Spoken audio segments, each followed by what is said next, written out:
ఇది ministry of corporate affairs document. ఇది registration అయిందే కంపెనీది 12 నవంబర్న. రిజిస్ట్రేషన్ కాకముందే పుట్టకముందే పిల్లవాడు ఎస్ఎస్సి చదవగలుగుతాడా? ఎస్ఎస్సి సర్టిఫికేట్ తెచ్చుకోగలుగుతాడా? పుట్టకముందే. కానీ ఇక్కడ కంపెనీ పుట్టకముందే 340 కోట్ల పెట్టుబడి అంట. అబ్బా నిజంగా ఎంత పోనీ పుట్టిందేదో పుట్టింది, ఎంత వీళ్ళ క్వాలిఫికేషన్ ఏంది అని చూస్తే పేడప్ క్యాపిటల్ 1,00,000 రూపాయలు. 1,00,000 రూపాయల కంపెనీ, ప్రకటన మాత్రం 340 కోట్లు. బోగస్ కంపెనీలు. కంపెనీ యొక్క డైరెక్టర్స్ అనసూయ యతిరాజం, ఏలూరుకు చెందిన యతిరాజం మధుశేషు. ఇవ్వండి వీళ్ళ డైరెక్టర్లు.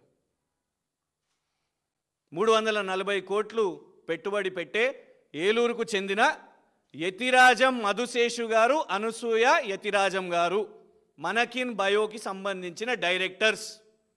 జూన్లో 340 కోట్లు ప్రకటించింది మన రాష్ట్ర ప్రభుత్వం.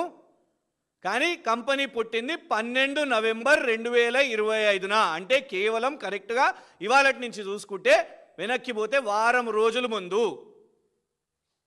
ఎవరిని మోసం చేస్తున్నారు?